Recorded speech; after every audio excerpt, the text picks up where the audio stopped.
"Veteran," my sister shouted in court. But when I laid a document on the judge's desk, he looked up and said, "Lock the doors. No one leaves this room." My dad turned his head, my mom trembled, and my sister froze. "She's just homeless." This isn't just a story about losing a house. It's about losing my entire family to a betrayal so deep, so cold, it made combat zones feel safer. It's about how the people who should have welcomed me home tried to erase me, only to find out I came back a soldier, trained to fight battles they couldn't even imagine. I stepped out of that taxi, full uniform, duffel bag in hand, my heart heavy with 25 years of unspoken words. The late September air was cool, thick with damp leaves, a familiar comfort I hadn't realized I missed. Before my foot even touched the porch, my sister, Claire, was already on the phone, dialing the cops. I paused at the iron gate of the house I once called home, a security camera buzzing above, tilting as if it recognized me. I waited for the click, for the sound of welcome. Nothing. The gate didn't budge. I pressed the intercom. A sharp buzz, then silence. I tried again. "Claire," I croaked, my voice rusty from years of disuse. "It's me." The front door opened. Claire emerged, every inch the estate's gatekeeper in a tailored blazer and crisp slacks, her phone already at her ear. "I'm calling the police," she said, her eyes narrowing as if I were a complete stranger. "There's someone trying to enter the property. Claims to be family." The shock hit me like a physical blow, punching the air from my lungs. "Claire, what are you doing?"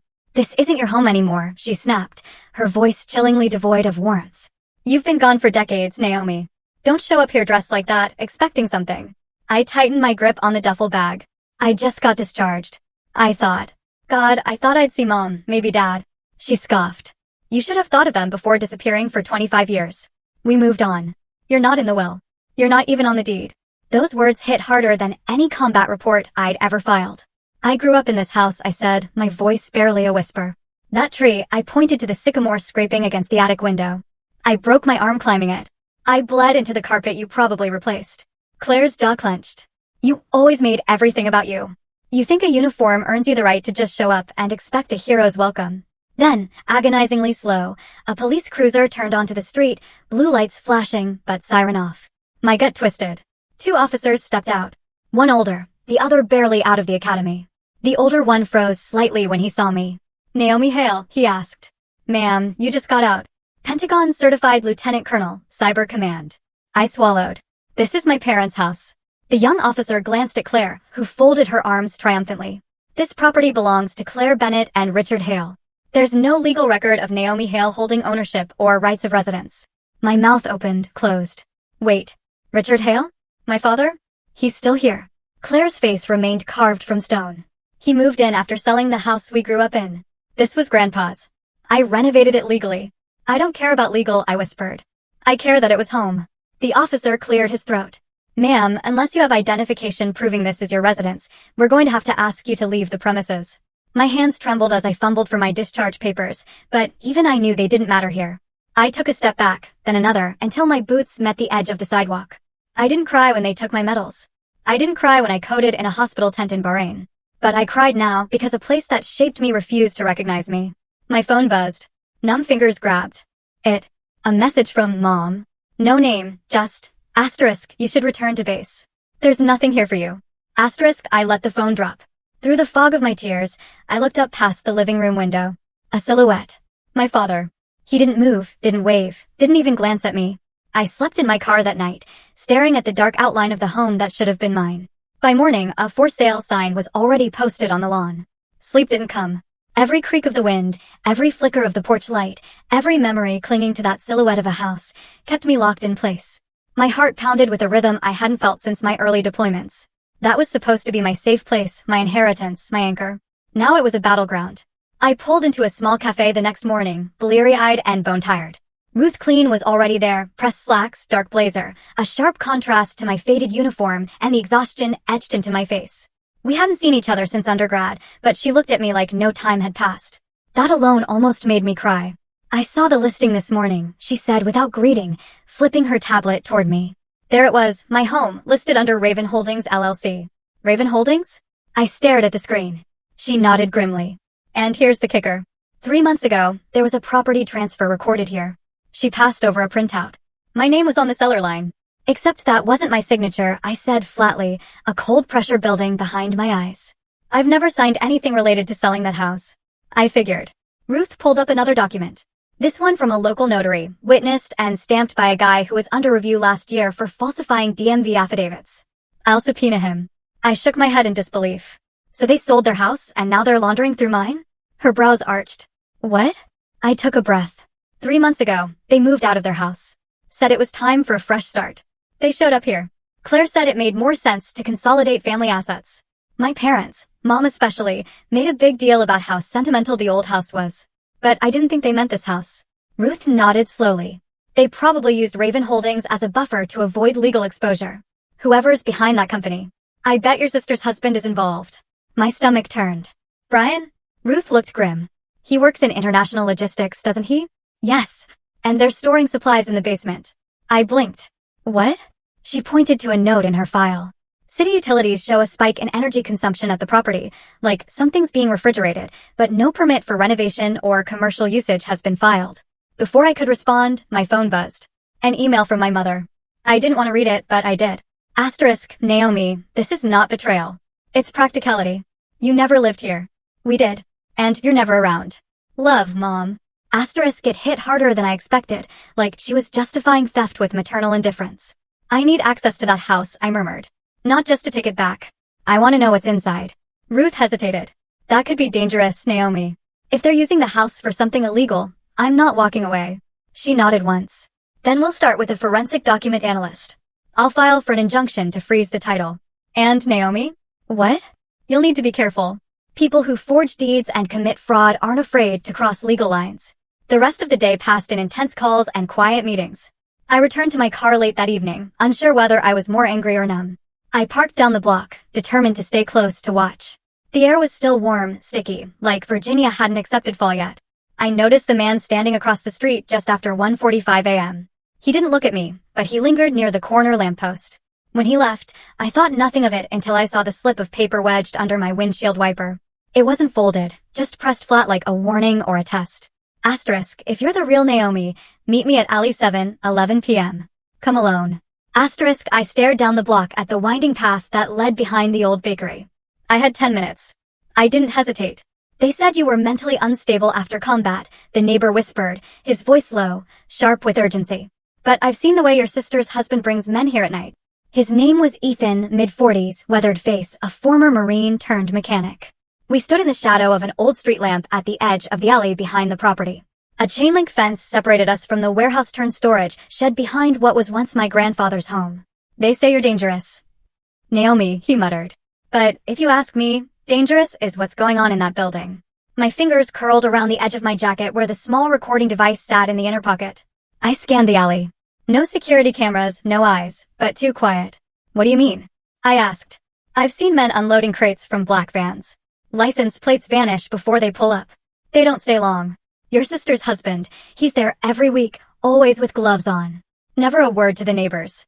I remembered the last thing Brian ever said to me, the day of my grandfather's funeral. Asterisk, you should stick to places with guns, Lieutenant. This isn't your terrain anymore. Asterisk, that smug tone, the contempt. Maybe he was right, but I knew how to watch, how to wait.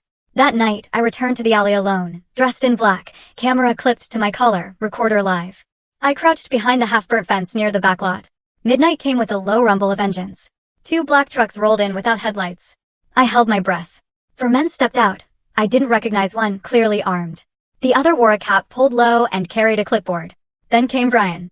His gait was confident, relaxed, like this was just another Tuesday night. He didn't speak much, just pointed toward the rear door of the house. The group moved with practiced ease. Boxes unloaded, hands gloved, everything efficient. Ruth was right. This wasn't just squatting. This was organized. Then something unexpected. Brian stepped inside the old warehouse. I crept closer, careful not to trigger the loose gravel underfoot. I positioned the small audio recorder near a cracked vent, its mic angled toward the loading area from inside. Voices filtered through, too, muffled for clarity, but then one cut through sharper than the rest. If that officer girl finds out, sever the tie. No warning. I froze. The voice was familiar, gravelly, deliberate. My father. My throat tightened. I replayed it in my head just to be sure. That deep Virginia accent, that phrasing. I hadn't heard him speak directly to me in years. And now I heard him planning my erasure. I withdrew slowly, slipping behind the fence, hands shaking. I clutched the recording device like it might burn through my palm. Back in my car, I played the audio again, scrubbed it carefully, listening for every syllable. The voices were vague except his. That one line. It played over and over in my head. I didn't sleep. At sunrise, I circled the block again and returned to the alley. But when I reached the vent, my recorder was gone. Someone had been there. Someone new. Panic flooded my gut, thick and metallic. My cover was slipping. I needed to move fast before the window slammed shut. I drove to a nearby diner to regroup, heart hammering. I wasn't even halfway through my coffee when my phone buzzed. Unknown number. The message read, *, you're playing with fire. I have your military psych report. Want to see what it says about you? *, my father met me in a parking lot. He didn't hug me. He didn't even look me in the eye. He said, you've changed, and not for the better. The wind picked up before he did. He stood next to his navy blue sedan, crisp jacket zipped all the way to the collar, hat pulled low as if shielding himself from recognition. But it wasn't the rain he feared. It was me. I recognized the distance in his eyes, the stiffness in his posture. He'd practiced this meeting, prepared for it like a business transaction. Cold, clean, efficient. I stopped 2 steps away. Why are you doing this? He didn't flinch. You came back different. I swallowed. I served this country for 25 years. And in those 25 years, you became someone I don't recognize. The sentence hit like a rifle shot.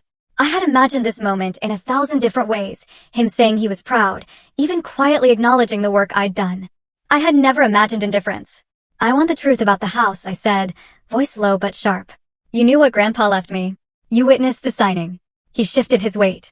That document was outdated. Circumstances changed. Enough to forge my name? Enough to hide it under a shell company. I stepped closer. I have audio. That got him. His jaw tensed, eyes narrowing, but still he wouldn't look directly at me. I heard your voice. You said if I found out, you'd cut the tie. He finally turned toward me, his eyes colder than I remembered. I meant what I said. We've tried to protect the family name. Your return jeopardizes everything we've built. Your sister is part of a respected enterprise. You live in a car because you sold my home. He didn't answer. Just glanced toward the black SUV parked across the lot. I'm not ashamed of what I've done, I said. But you're of me. That's what this is really about. He stepped back, adjusting his cuffs like brushing off dirt. You're not one of us anymore. The words didn't echo. They landed and stayed. He turned, walked to the SUV, and the driver stepped out to open the door. I recognized the man immediately, the same one who'd helped unload boxes at the warehouse. Bald head, silver watch, always silent. They drove off without another word. I stood alone in the rain. It started as a drizzle, then turned heavier, soaking through my sleeves, my collar, my soul. There was no reconciliation waiting in the story, just truth. And that was colder than anything I'd faced in uniform. I walked back to my car, chest tight, throat burning with every breath, a silent argument I couldn't win. I didn't cry, but I did find an envelope wedged beneath my windshield wiper. It wasn't official, just a plain manila sleeve sealed with tape. I got in, turned on the cabin light, and opened it with shaking hands. Inside was a photocopy of my grandfather's original will. My name, the property address, all unaltered. The signature dates matched the copy I had stored in an encrypted archive from years ago. No transfer clause, no sale condition. It was airtight. A handwritten note was stapled to the top. *, I notarized this document that day. I know they falsified it later. Ms. I. *, I stared at it, heart pounding. Proof. The first crack in their narrative. I scanned it again, then snapped a picture and texted it to Ruth with a single line. *, this changes everything. *, the deed was forged, but Brian's name showed up in an old FBI case, sealed until now. I sat in the corner of my temporary rental, bare mattress, one chair, no curtains, lit only by the blue glow of my laptop. Outside, the night wind rattled loose siding. Inside, my stomach churned as I stared at the report Isaac just sent over. I had reached out hours earlier, forwarding the original deed and the scanned will, along with the corporate trail Ruth had begun unearthing. He'd responded almost instantly. I remember Raven Holdings, he wrote. *, we flagged them as a front company during a 2012 counterintel probe, laundering false contracting dark money, but we were told to stand down. Case was sealed. Now, the name Brian Keene was staring back at me, listed under Consultant Logistics in the appendix of that same file. I froze. Claire had always insisted Brian saved the family from collapse. He rebuilt Dad's business. Without him, we'd have lost everything. No wonder she protected him so fiercely. But rebuild with what? Dirty money? I opened the next PDF from Ruth. Transaction records tied to the shell companies leasing the warehouse. She'd traced them to 3 entities, each registered in Nevada under different names, but the money flowed to one destination, Claire's private account. Over 500,000 transferred in the past 18 months. I clenched my jaw and pulled up the leasing contract. Found the name of the property manager. I didn't need to read past the first line. My father's signature, bold and slanted, was right there. Land use supervisor. He had signed off on it. So, they were all in it. All three of them. I ran a background index on Raven Holdings through the private intel portal Isaac still had access to. The tags were damning. Asterisk, classified contractor cover, suspected financial funnel, domestic asset misappropriation. Asterisk, Isaac pinged again. Asterisk, you sure you're ready for this? If you move, they'll hit back. Asterisk, I replied without hesitation. Asterisk, I'm not backing off. I'm not just fighting for a house. I'm fighting to expose what they've done and who they're still hurting. Asterisk, I called Ruth. She picked up immediately. I have the contractor names, the bank routing, the signed lease, everything links, and the forgery matches. My signature was copied from a tax return in 2017, notarized by a woman who hasn't been licensed since 2020. I already verified. Ruth was silent a moment. Then we file. Fraud, criminal conspiracy, real estate title tampering, possibly federal racketeering. If the Raven Holdings connection holds, it holds. For the first time since I'd returned, I felt grounded, not angry, not broken, focused. They erased me, I said. But now I found them on paper, in crime files, in signatures. They forgot to hide. My inbox chimed. A leak. Subject, urgent. It was an internal email sent between two Raven Holdings addresses. Someone had forwarded it anonymously. Asterisk, she's investigating. She started connecting the dots. Clean house before the 16th locked down the CLA accounts. The Hale girl is persistent. Asterisk, I read it twice. They knew. They were already trying to erase the trail again. I stood at the gate again, this time in uniform, decorated with honors. But beside me was someone more powerful than medals, my lawyer. Ruth adjusted the strap of her leather case as we waited at the counter inside Fairfax Town Hall. Sunlight poured through the high windows, but the tension between us and the property office clerk was thick as cement. The clerk tapped her keyboard, eyes darting across the screen. This deed is active, she said, almost too casually. Ruth didn't flinch. That's precisely why we're here. We're filing a petition for immediate injunction on all transfers based on compelling evidence of forgery and fraud. I slid forward the folder Ruth had prepared, detailed analysis of the signature inconsistencies, the timeline of the false notary, and the suspicious account trails. At the top of the stack was the verified original deed from my grandfather's will. The woman's eyes widened. She looked at Ruth, then at me. Lieutenant Colonel Hale, I said softly. Retired. I grew up in that house. By noon, we had a stamped confirmation. The land office had enacted a temporary hold on all transactions related to the property pending further investigation. It wasn't everything, but it was a start, a line in the sand. The drive to the house felt surreal. This time, we didn't park across the street or lurk in shadows. We pulled straight into the driveway. Claire's Lexus was already there. Brian's truck too. Ruth adjusted her jacket, pulled out the official envelope with the injunction, and handed it to me. Let's give it to her together. I rang the bell. Claire answered, her lips already curled into that polished, performative smile until she saw my uniform. Then she saw Ruth. The color drained from her face. We're here to serve you with a court injunction, Ruth said crisply, handing over the envelope. Effective immediately, any transfer, lease, or modification of the property is suspended. You've been notified. Claire's hands trembled as she took the papers. What is this? Some kind of joke, she hissed. Brian appeared behind her, slow and deliberate. You really want to go this route, Naomi, he said, his voice like gravel soaked in oil. You don't know who you're fighting. I met his gaze, calm, controlled. I used to work internal investigations at the Pentagon, I said. I've seen men like you.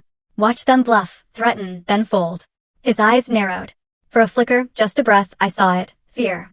Not of me maybe, but of something unraveling. Claire sputtered, you can't do this. You're not even the rightful owner. Ruth cut in, that's what we intend to prove in court. Brian stepped forward. This is harassment. You're harassing my family. Ruth gave him a hard look. And fraud is a felony. We turned and left. The slam of the door behind us was louder than I expected, like a final act in a play that had gone on too long. In the car, Ruth glanced over at me. They'll hit back, Naomi. You ready? What they didn't know, I said to Ruth, is I had access to tools they couldn't imagine. Digital forensics, chain of custody, metadata, and a few friends who owed me favors. The soft hum of my laptop filled the silent apartment as I leaned over a second monitor, eyes tracing digital breadcrumbs left behind by people who thought they were smarter than the system. The glow of the screen lit the stacks of documents on my kitchen counter, overlapping in an organized chaos only I could decipher. It was nearing midnight. I hadn't slept properly in days, but sleep didn't matter. Not when I was this close. I clicked into the secure Zoom room. Isaac appeared first, tired eyes, Marine Corps cap still on despite the hour. Then Kayla popped in. She'd always preferred anonymity, a blurred background, and her voice modulated just enough to avoid AI tracing. "I got your packet," Kayla said without preamble. "Encrypted well, but let's see what the liars left behind." I uploaded a zip file of PDF screenshots and one particularly shady wire transfer receipt. Kayla whistled. "Someone's been busy laundering money." "Follow the IP," I said. "That's all I need." She started parsing headers, running scripts, fingers tapping like a symphony of exposure. Meanwhile, Isaac leaned closer to the camera.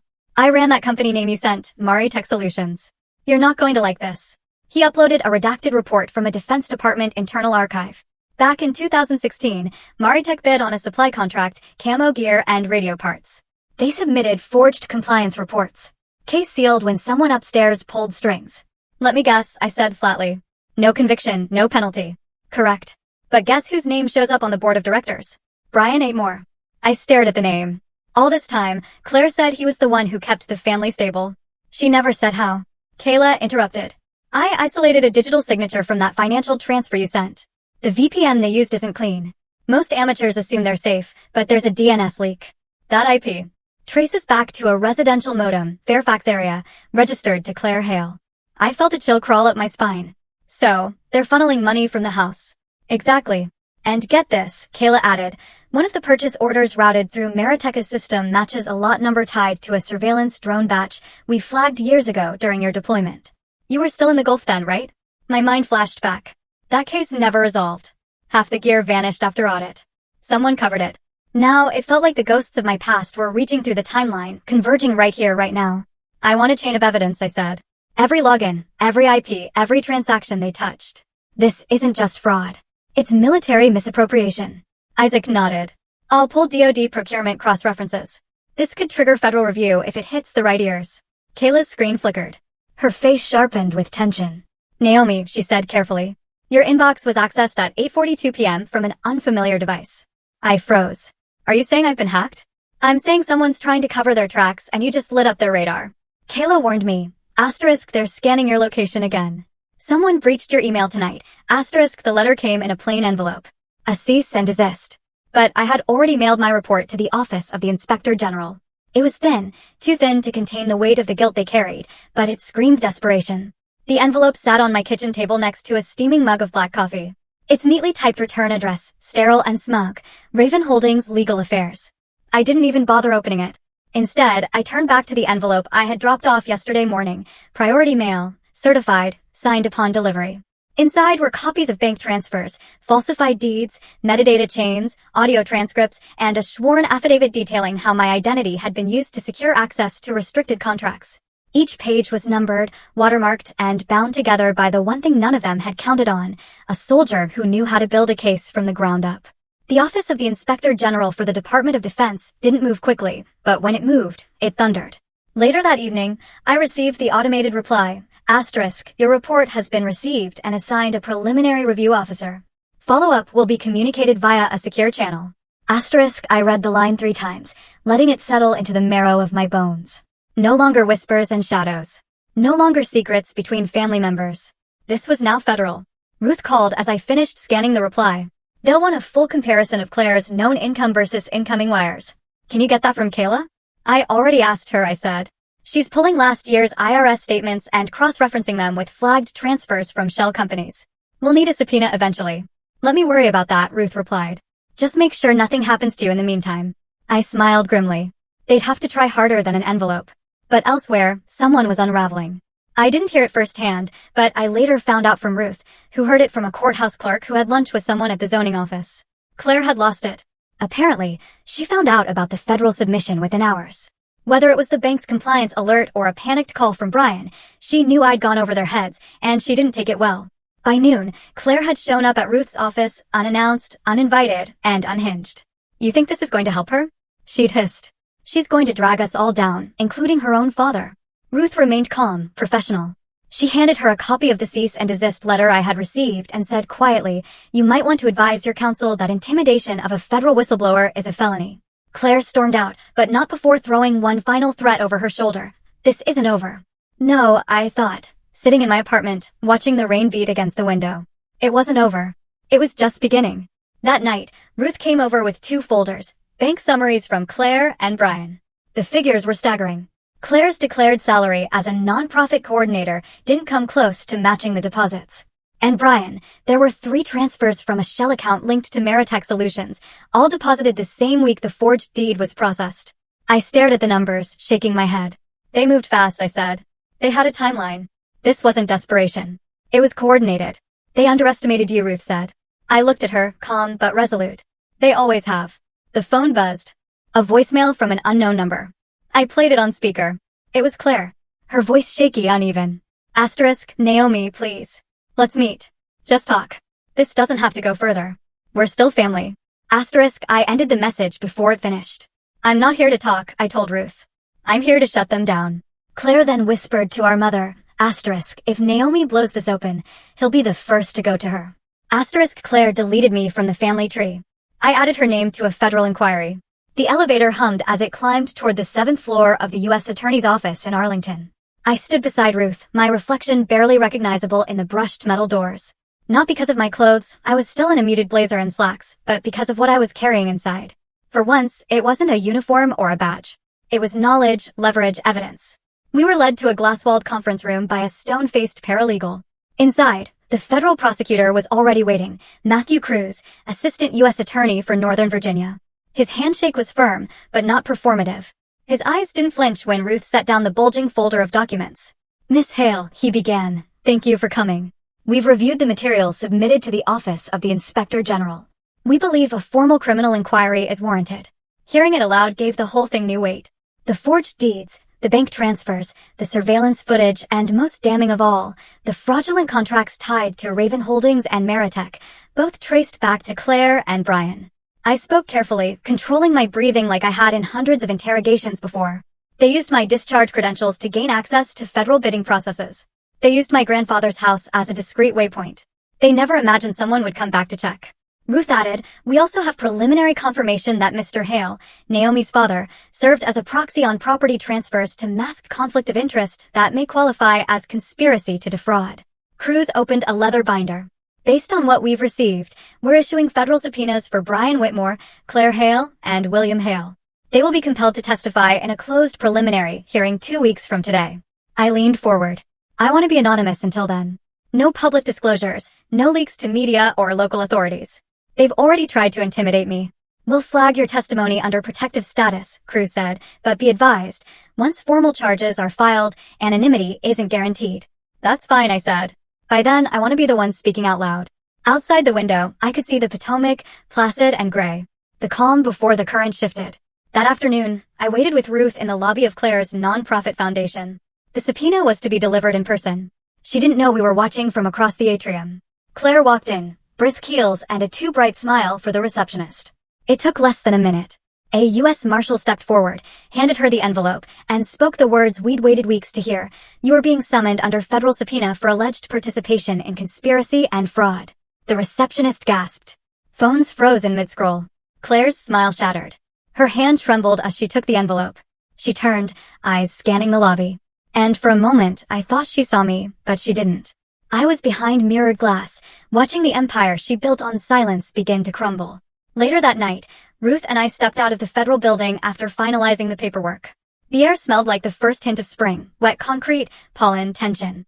I've rarely seen a case turn this fast, Ruth murmured. They know they're exposed. Good, I said. They should be afraid. As we reached the parking garage, I slowed. A black sedan sat idling across the street. Windows tinted, engine running. No license plate visible from this angle. Just long enough to be watching.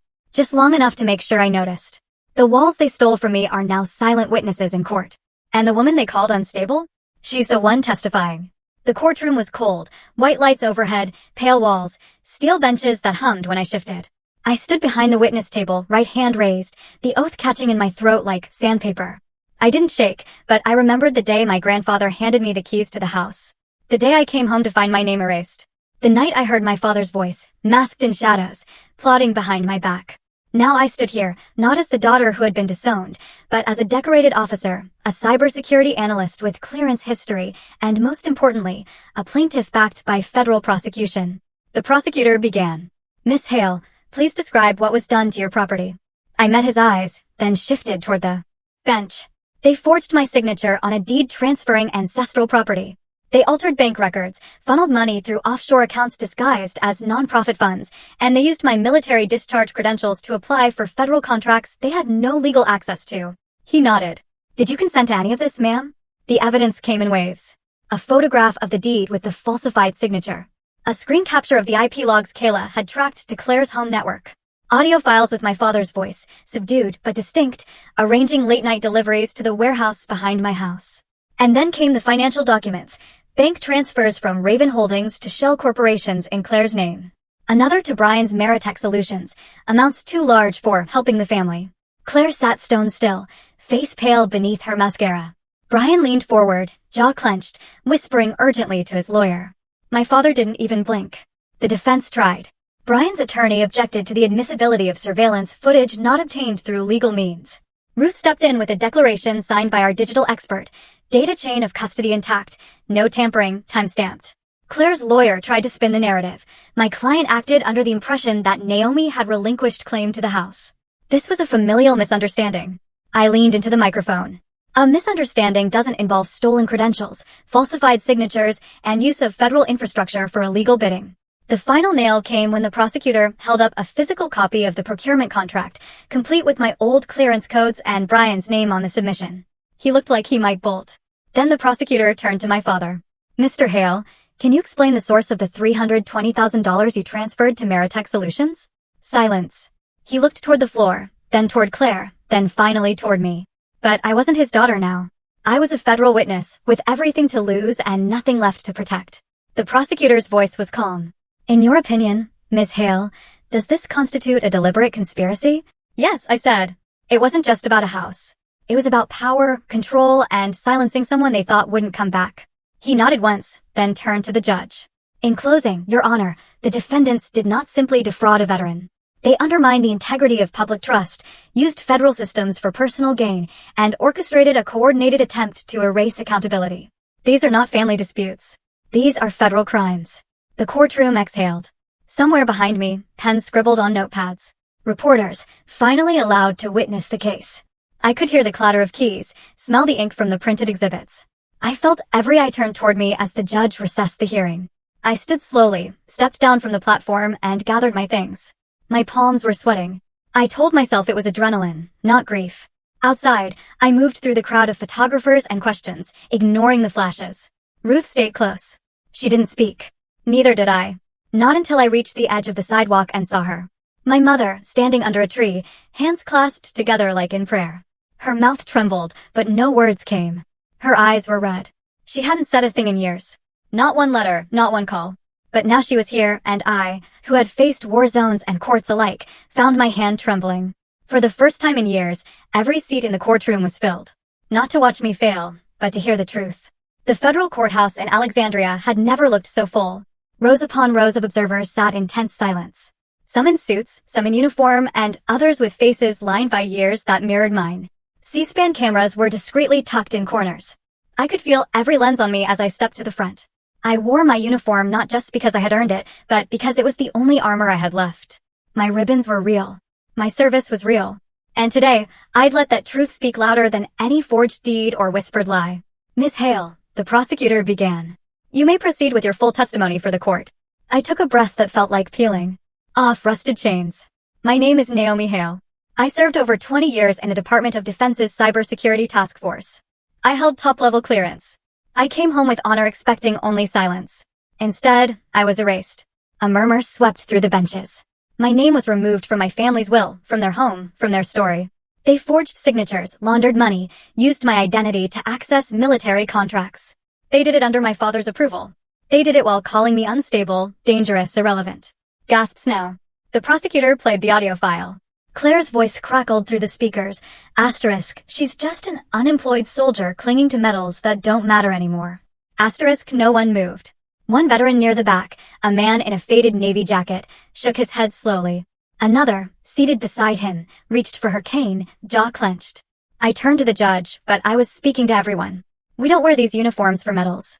We wear them because we believe in something larger than ourselves. I did not serve to return home and be treated like a threat or a burden. Or a lie. Someone clapped just once. But then others joined. Not everyone, not the ones in tailored blazers who probably golfed with people like Brian, but enough. Enough to know I wasn't alone anymore. The judge lifted his hand. Silence resumed. The prosecutor nodded.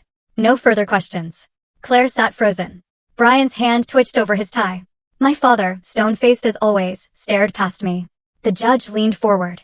Given the volume and substance of evidence submitted, this court will proceed to a full criminal trial in 6 weeks from today. All motions to dismiss are denied. All current restraining orders and property freezes remain in effect. I exhaled, just slightly.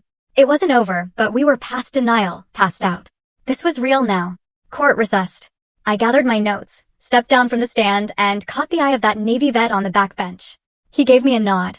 Just that, but it said everything. I turned toward the hallway. Claire was already reaching into her handbag, fingers moving rapidly across her phone. She didn't look at me, but I saw it. She opened her photo app, scrolled through pictures of family dinners, holidays, and smiling portraits from years past. She tapped one folder, then another. Claire quietly pulled out her phone and deleted every photo of Naomi from the family's social media accounts. They tried to destroy every trace of me, but I had archived everything, even their crimes. I sat cross-legged on the floor of my apartment, the soft hum of my encrypted laptop filling the silence. The external drive rested beside me like a time bomb, one they'd forgotten I even owned. My fingers trembled slightly as I plugged it in. Not from fear, from restraint. File directory loaded. The first folder was dated 7 years ago, labeled Legacy. Inside were scans of contracts, correspondence, grainy surveillance stills from years past. They'd once been my insurance policy. Now they were a loaded gun. Claire must have assumed she had deleted everything. She always had a knack for arrogance, but she hadn't counted on me backing up every drive I ever used. She hadn't counted on military-grade recovery software. And she sure as hell hadn't counted on me coming back with a legal team. I pinged Kayla with a file batch, encrypted, timestamped. Within seconds, she responded, asterisk, got it. Matching metadata confirms creation from Claire's home IP. This is gold. Asterisk next, I called Ruth. I'm coming in, I said. And I'm not alone. I'm bringing ghosts. She didn't ask questions. Ruth never did when my voice sounded like that. At the firm's downtown office, Ruth waited in the boardroom, sleeves rolled and eyes sharp. I slid the drive across the table like a chess piece. Contracts processed through shell vendors, I said, opening the file. All routed through Meritech and Raven Holdings. Look, this one's a falsified procurement agreement for drone parts. Same model we used to inspect in Kuwait. Ruth's brows furrowed. You're telling me they reused defense documents to mask fake orders? Not just reused, modified, then ran payment cycles through dummy vendors using addresses that match my father's commercial listings. From the 90s. They resurrected his old businesses on paper. Claire managed the routing. Brian did the laundering. My name was used to legitimize it. She opened her laptop and uploaded the files into our official court submission. I'll add these to the affidavit. The court will want a certified backup. No problem, I said, pulling out a second drive. I have 3. A notification pinged. Kayla again. Asterisk, for your information, Brian tried to scrub his metadata trail 2 days ago, but he didn't know we had the backup from your last OS scan. He's cooked. Asterisk, I forwarded the message to Ruth, who let out a dry chuckle. Claire and Brian thought deleting files would save them. They underestimated a woman trained to extract secrets from nation-states. I watched her file the documents into the federal repository one by one. Every forged receipt, every IP record, every manipulated digital signature was now admissible. But the moment that made me freeze wasn't technical. It was personal. One folder, deep inside the archive, untouched, titled Hail Family Originals. My heart skipped. I clicked. Among receipts and email logs, a video loaded, grainy but clear. It was my grandfather in his study the day he signed the original will. His voice unshaken. Asterisk, this house goes to Naomi. She's the one who never left. Not in spirit. I trust her to keep it safe. Asterisk, the document was visible on the desk, unaltered, signed, dated. The same one I had shown Ruth weeks ago, but now with recorded confirmation. We both stared at the screen. That's your hammer, Ruth whispered. I nodded. Time to swing. Just then, my phone buzzed. An anonymous number. I almost ignored it. Then I saw the subject line, asterisk, internal email. Forwarded copy. Asterisk, I opened it. From undisclosed raven-co.net to redacted subject, asterisk, urgent message. If Naomi opens her mouth, we don't just lose assets, we lose our freedom. We need to move fast before the hearing date changes. Asterisk, I passed the phone to Ruth. They're panicking, she said, reading. Let them, I replied. Her phone buzzed next. She answered and listened in silence, eyes narrowing. Understood. We'll prepare accordingly. She hung up, looked me dead in the eyes. That was the federal prosecutor's office. Based on this new evidence and risk of flight, they're pushing the trial forward. I leaned back in the chair, adrenaline humming through my limbs. It was happening. The timeline was collapsing in our favor. The cliff edge we'd been dancing along had just shifted beneath their feet. And this time, I wasn't the one about to fall. They had their secrets, their manipulation, and each other. But I had something more dangerous, the truth under oath. Brian Hale walked out of the Raven Holdings headquarters for the last time under a swarm of flashing cameras. The press release had gone out just minutes before. Asterisk, due to pending federal investigation, Brian Hale has been placed on indefinite leave pending internal review. Asterisk, the company had cut him loose the second the indictment list leaked to media contacts. No one wanted their name tied to federal conspiracy. At the same time, Claire Hale was across town in a lawyer's office that smelled like old mahogany and desperation. She was alone. Her posture wasn't sharp anymore. Her voice cracked as she tried to frame her statement. I was manipulated by my husband and father, she told the assistant district attorney. I didn't know the details. I was following family orders. It was a gamble and a cheap one. But desperation makes people throw each other under the bus faster than the ink dries on a subpoena.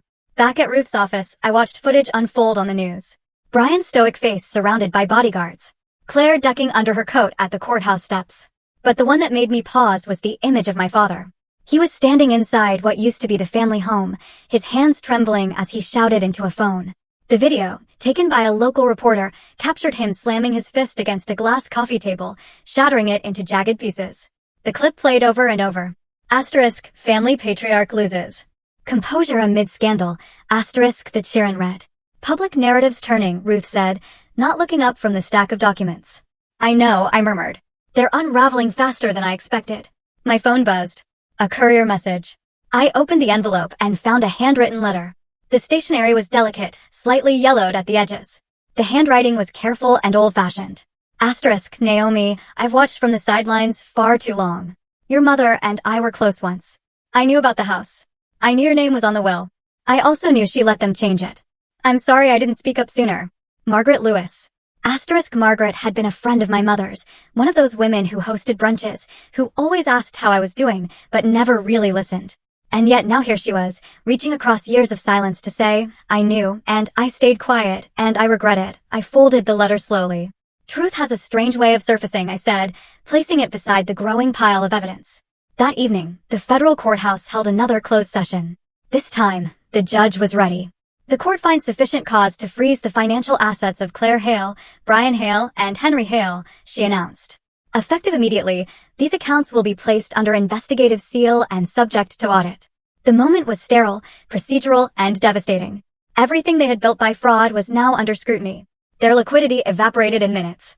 Homes, cars, stocks, college funds gone. The empire built on my silence was collapsing brick by forged brick. I stood outside the courthouse steps as the wind picked up. The sky was bruised with the color of approaching night. Reporters crowded near the gates. Some called my name, but I ignored them. Then my phone rang. It was a number I hadn't seen in years. Naomi? The voice shaky, unsure, familiar. My mother. She said nothing else, just my name. And in that brief silence, I could hear everything she didn't say. Regret, fear, maybe even guilt. I held the phone to my ear and didn't speak. Let her sit in it. Let her feel, for the first time, what it was like to be alone on the other end. My mother stepped closer and whispered, asterisk, if I had chosen differently, maybe it wouldn't hurt this much. Asterisk, he begged me outside the courtroom. Asterisk, please, Naomi, don't ruin us. Asterisk, I looked him in the eyes and said, you did that on your own. It was late afternoon, the light stretching long shadows across the courthouse steps. I'd just finished reviewing the final briefing with Ruth when I saw him standing near the marble column by the hallway. Not in a suit, but in his old wool coat. His tie was crooked. His face was pale. He looked smaller than I remembered. I didn't slow my steps until I was nearly past him, but then he spoke, low and hoarse. Naomi. I turned. Mr. Hale, I said flatly. His face crumpled at the title. Don't do that. I'm your father. You lost the right to that word the day you erased me from everything, I said. He stepped closer. I didn't know it would go this far. You didn't care, I corrected. That's what you mean. I made mistakes, he said, hands open, pleading. We were trying to protect the family.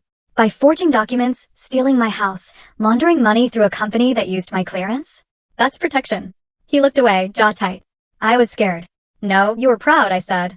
You couldn't stand that your daughter came back in uniform instead of a dress, holding medals instead of wedding invitations. His eyes flickered. That's not fair. No, I said quietly. What wasn't fair was you not coming to my retirement ceremony.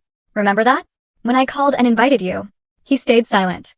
You said, and I quote, "That's not something to brag about. It's just a job. 25 years of service, and you reduced it to nothing." He swallowed hard. Claire was going through a rough time then.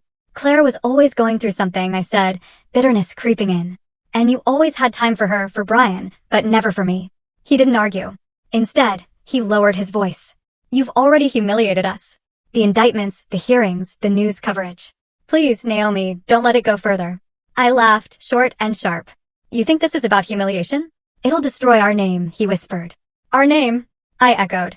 You erased my name from the will, from the family records, from everything. I panicked, he said. I let Claire talk me into things. You signed? You knew. He didn't answer. After a moment, he reached out his hand, trembling as. It hovered near mine. I know I failed, but I'm still your father. I stared at that hand. For a second, I saw the man who once held mine on the walk to school, who once helped fix my bike chain. But then I remembered the empty seat at my officer commissioning. The silence after my deployments. The house I came home to only to be thrown out like a stranger. I didn't take his hand. Behind him, I saw her, my mother, standing near the edge of the colonnade. She hadn't approached, but she watched. Her arms were folded tight across her chest, her eyes rimmed red. I don't hate you, I told him. But I can't forgive you on behalf of justice. He flinched. And justice, I said, is coming, whether you ask for mercy or not. He turned away then, shoulders hunched. I walked past him without looking back. As I reached the bottom of the steps, I felt someone beside me. My mother. She didn't meet my eyes, but her voice broke the silence. If I had made different choices, maybe it wouldn't hurt this much. I looked at her for a long second, then kept walking. They took everything, but I walked out that courtroom with my name, my honor, and justice on my side. The courtroom was quieter than I expected. For all the weeks of hearings, motions, and cross-examinations, today felt still, final. There was no shouting, no dramatics, just the gavel, the judge's even tone, and the weight of consequences being carved into history. I sat beside Ruth, our shoulders barely touching. Across the aisle were Claire, Brian, and my father, lined up in a row like defendants in a photo I never imagined I'd see. Claire's face was pale, jaw locked. Brian's eyes flicked around nervously. My father looked old, not from age, but from erosion. The slow crumbling of arrogance under truth. The judge's voice echoed, Claire Hale, 6 years in federal custody. Brian Whitmore, 8 years. Edward Hale, 10 years, with no parole. A sharp intake of breath rippled through the courtroom. Then silence again. No cheers, no applause. I didn't smile. I just nodded once to Ruth, who closed her folder and placed a hand gently over mine.